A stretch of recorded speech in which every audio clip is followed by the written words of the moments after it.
Hi, my name is Mike Williams. We want to talk just a bit today about the gospel, which is the thing I love the most, is getting into understanding the gospel and what that actually means. One of the main issues about the gospel is the terms grace and peace. Grace and peace becomes the center point of the gospel.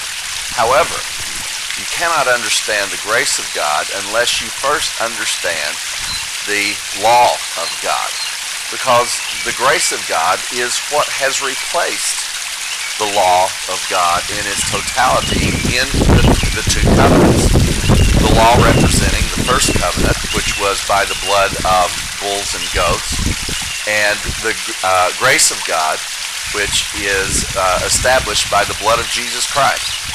So the law is the revealer, if you will. The law is not the first covenant. The law is what was there to reveal the covenant, or to reveal sin to us, if you will. The same as the gospel does not give grace to anyone. The gospel reveals the grace of God and helps us to understand what the new covenant is all about. I think one of the biggest differences in my view of God's law is that I really do believe in God's law. If I water down God's law to any degree, there is a direct correlation from that to understanding grace. To every degree that I water down God's law, my mind will absolutely water down God's grace. If you wonder why there's such confusion about this and why churches preach part law and part grace, number one is because they never preach God's law. They never accept God's law as what it is. So they never have a full understanding of grace because you don't have a full understanding of God's law. What is the full understanding of God's law? Well, David said, I love God's law. I believe I can say that also. My love for God's law, though, is based on why God gave the law. God did not give the law to make people righteous. He gave the law to show us that we were unrighteous and to show us by what means we became unrighteous or became sinners. So it was important that the law remain intact. It is important to this day that the understanding of the law remain completely intact, because without it, there is no understanding of grace.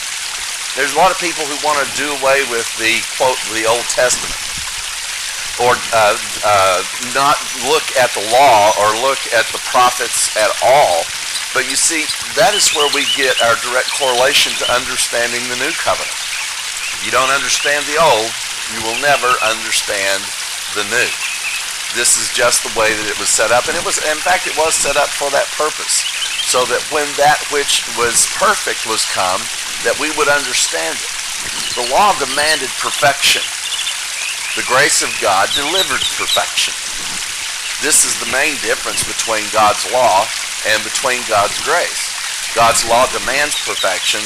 God's grace delivers that perfection to the human race in its entirety, with unequivocally to every human being through the work of one man. Just the same as through the works of one man, sin was delivered to the entire population of the world, unequivocally, and without anyone being left out at all. So when we begin to understand this revelation of the law, Jesus said, I didn't come to destroy the law, but to fulfill it. Now, the term destroy is very interesting, because what it really means is Jesus was saying, I didn't come to fragment the law or the prophets, because, you see, it's important that the law not be fragmented. What Christianity does is fragment the law. That's the reason grace is fragmented to such a degree that it is because the law has been fragmented. In the gay community, they eliminate homosexuality as being a sin.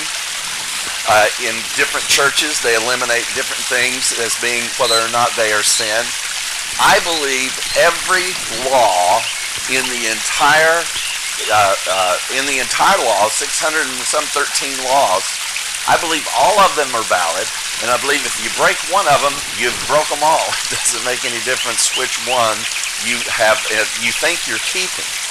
So the need to understand God's law and accept God's law and leave it intact and not fragmented, but to see that it has been fulfilled is the point that you'll see God's grace and see that it is completely fulfilled and that it has come to us with life-giving force,